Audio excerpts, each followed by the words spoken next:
Hello ladies and gentlemen, Cone Dodger here. Welcome back to Automation, the car company tycoon game.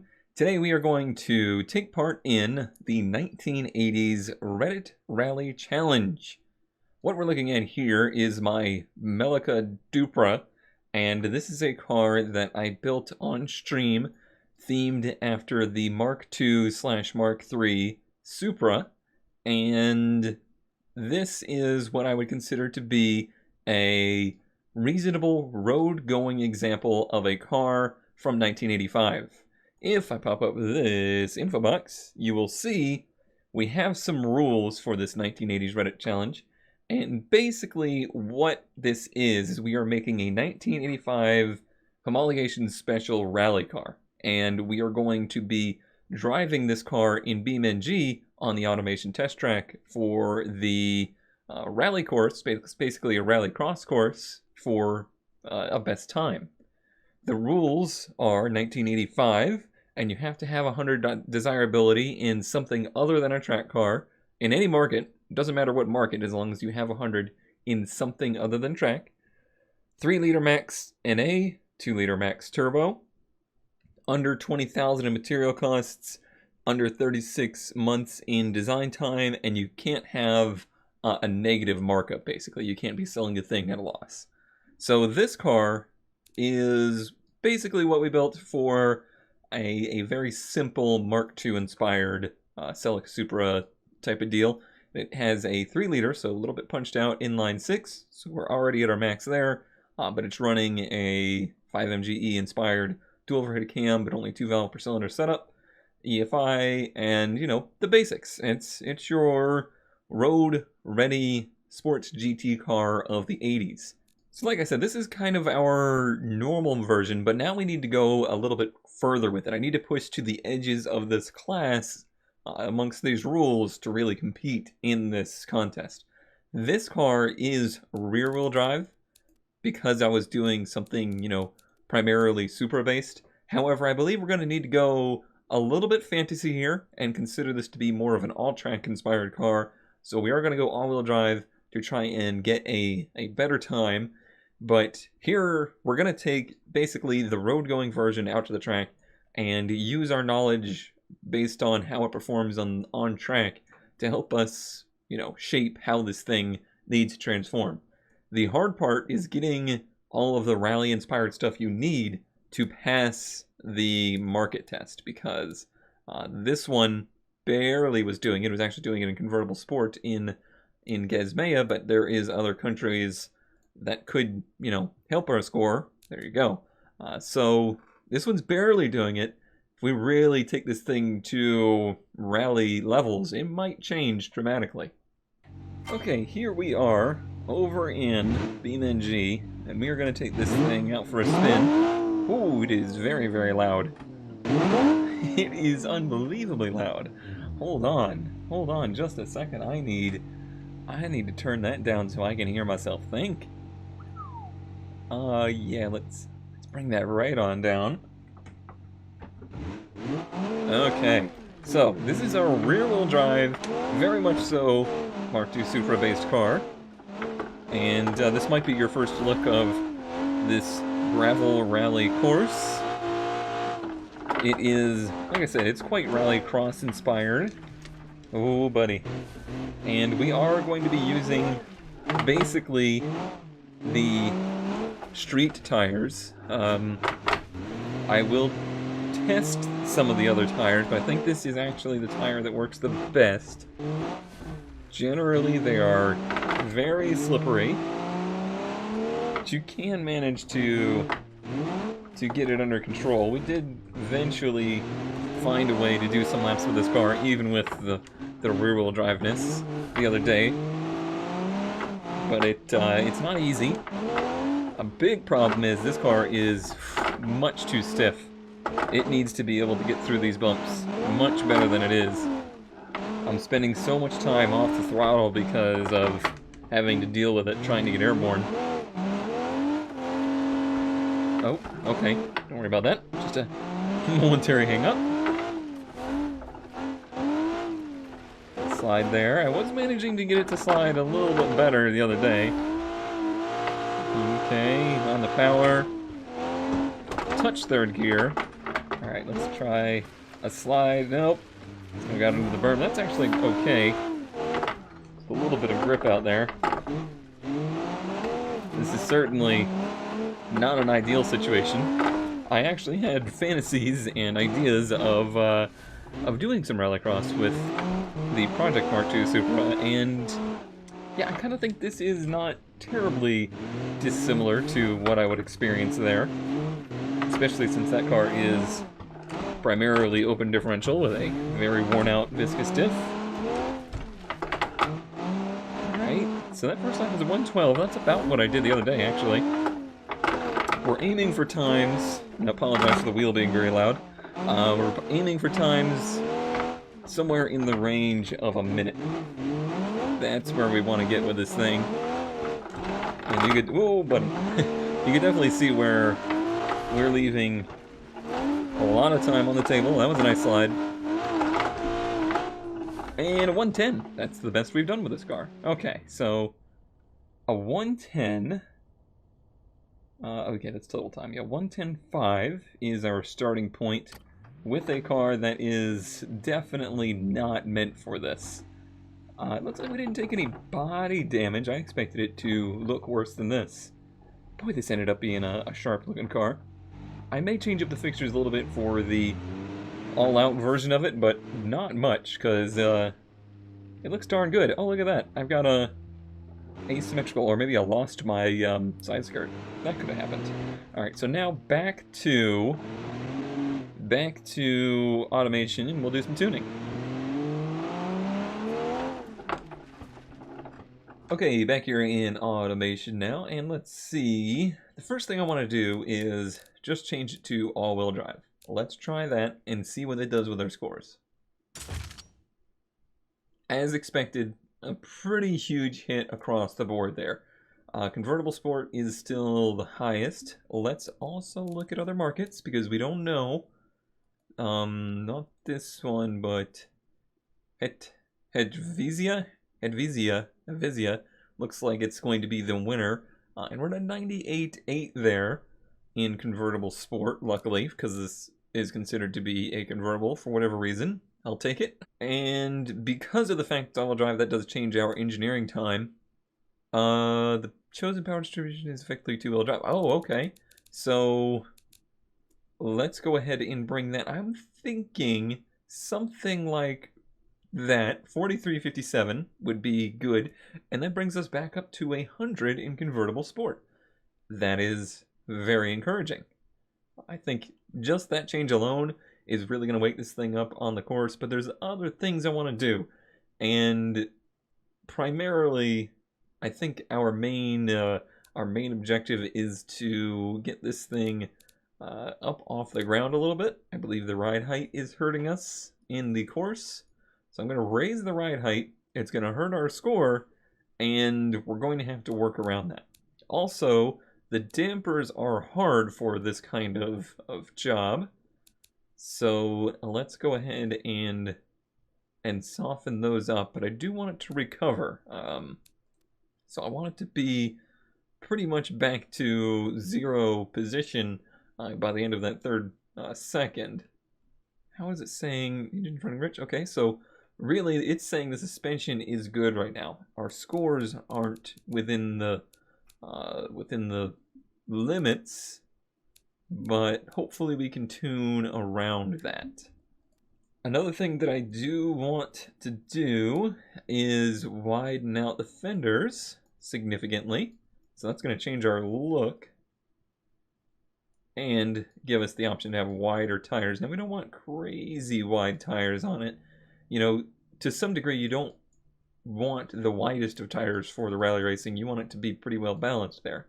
I do indeed have that on asymmetrical. Let me fix that right now. Mirrored. Yeah, fixed. Okay, so we're at 97.8. Still got some ways to go to get this thing legal again.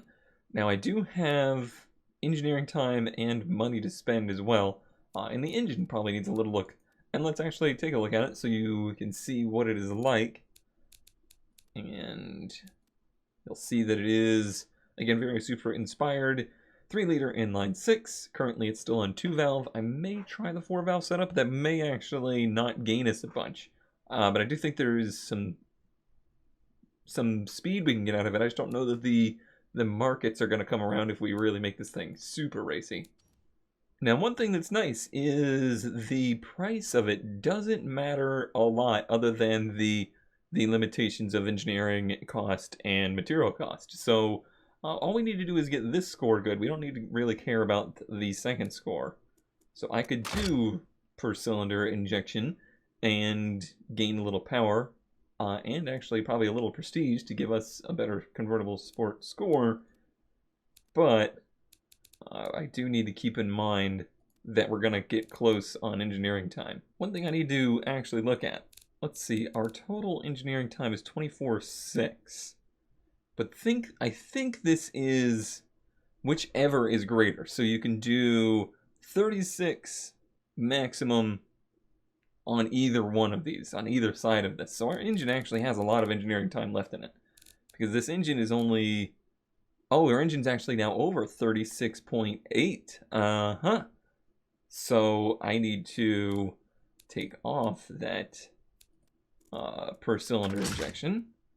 36.2. Oh, we're over altogether. So we need to work on that. So here's an interesting detail. Because we're working in a rule set, we're working within these rules, not necessarily reality. That means that we can build a car for whatever market we want. And this market doesn't necessarily have to have a catalytic converter. They don't care about emissions in this era. So we can gain some performance and drop some engineering time thanks to getting rid of the catalytic converter. And now we're down to 36.1, so we're almost there.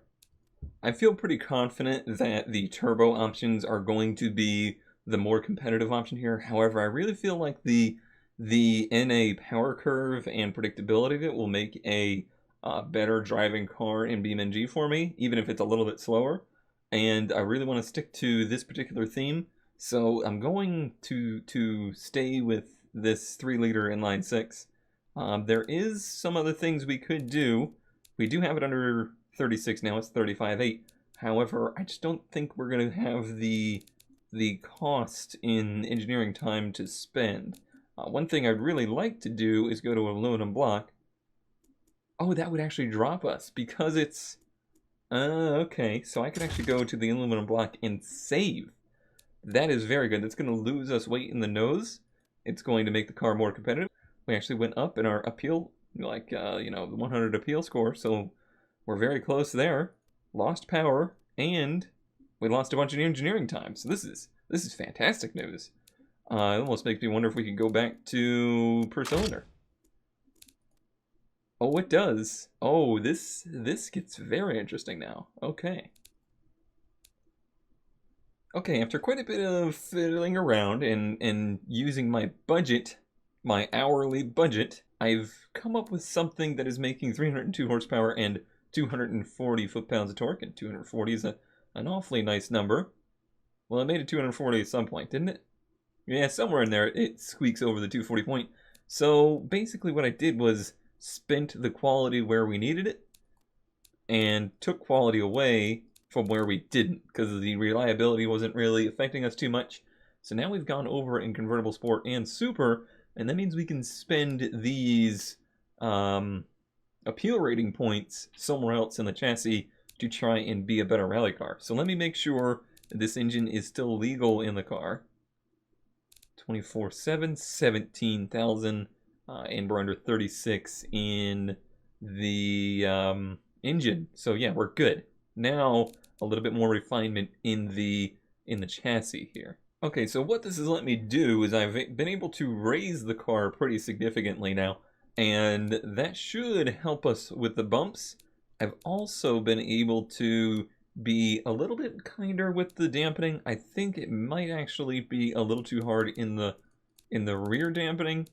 You generally want these two to match, but if we can't quite get there, that's okay. I think softer is better for our conditions. I'm going to look over the gearing and stuff, but I think I'm pretty much ready to bring this back over to BeamNG and give it a drive and see how it's doing. Curious what the geared LSD would do for us. I don't really know what that does for us with BeamNG, whether that's money well spent or not. I'm not sure. I guess we'll try it and see if it's any different. 2,865 pounds. What I'm doing is taking away, well, actually I gave it sport interior, which gave us a better score in super anyway. Actually, this is a very good scoring car, 110 super and 95.9 on the affordability. This thing is competitive and affordable. This would be a very good selling car in super, which isn't a huge category, but it's really good in convertible sport too, and all of the other ones you see here. Honestly, I'm impressed with how it's really not a track car. I think that does generally surprise me. The brakes are fine. I don't want more brakes than it has, really. I might just give it a go like this. I'm going to put the wider tires on, though. So let's go up to a 235 front and rear. It's going to lower our score a little bit. Let's make sure we're good. So here's your reminder. We need it to be 3 liters, 1985, 20,000 material. That is under this. Oh, we're over. Those tires put us over. This weight is over. I'm guessing because it's the right size tire for the rims or something. I'm not sure what the deal is, but the 245 was the cheapest tire. So basically what I've had to do is go back to standard interior, which is fine. It's not that much weight. We're at 2891. That's reasonable. And we're all good. We have 3 liters, $20,000 material cost, yes, and 24.9 on design time, and we're at 35 something on engine, right? 35.3, we're good there. And yeah, the 100 desirability, we're good. Okay, let's give this thing a test. Alright, let's try our revised car out here. Expecting a lot more grip on acceleration, and we did have that. Let's see. Handles the bumps a little bit better. Still feels like maybe we could go down with the dampening. I can remember now, we got that all-wheel drive pull, so it's not going to kick sideways so much. But it still does with the 45% distribution. Actually a little bit too much for me right there. Got to get it down into this ditch here. Pull out of the turn. First gear for most of this course so far. Pretty bad understeer there.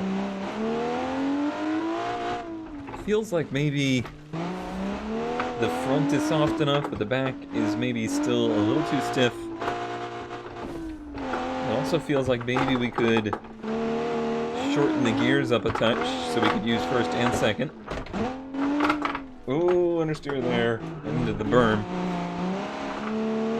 Slight issue. Definitely does feel... Oh, well.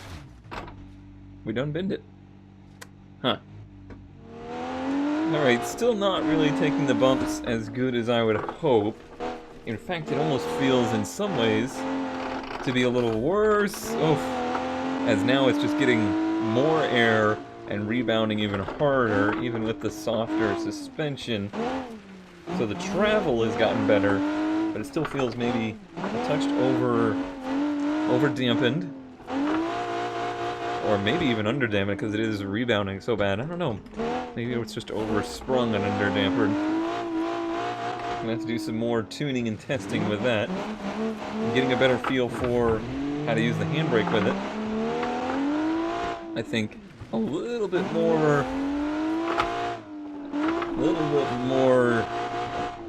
of a usable second gear would help. Have to break through there because of that bump. Oh, and this one too. Yeah, you see, suspension is really not working for us here. We're just going to try nothing but a suspension change here. Even though there's other things I want to change, I'm just going to go with these much softer springs and potentially under-dampened shocks. We're going to see if that helps with the rebound or not. And yeah, just see how that handles. Alright, one last try before I go against my word and put more time into the car, because I really do feel like I've done something bad suspension-wise now. It's just not taking the bumps very well. Oh, that was smooth as glass right there.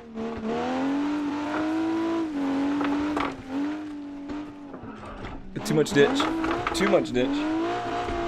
Oh, so much wheel. I don't know how much we lost in that.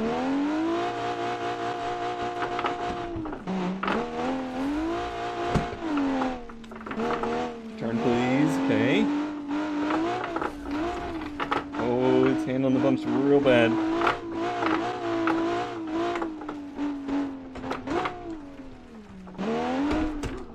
Not a very good little chicane there.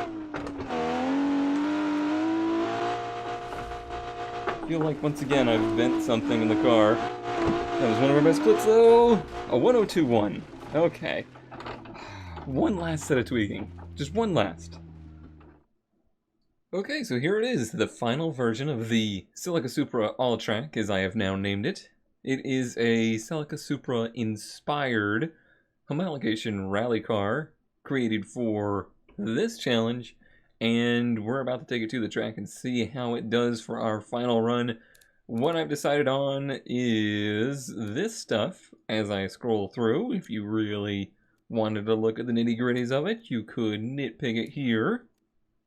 And I'm pretty happy with it. I would have loved for it to ended up handling just a touch better over the bumps, but that seems to be something that most everybody in this competition ended up dealing with. And yeah, I think we found a good middle ground for a naturally aspirated entry of a pretty large car with suspension and technology that is based on the Celica Supra. I'm very happy with the result. It looks pretty cool, and hopefully it drives pretty fast.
And with that, we will close out this video.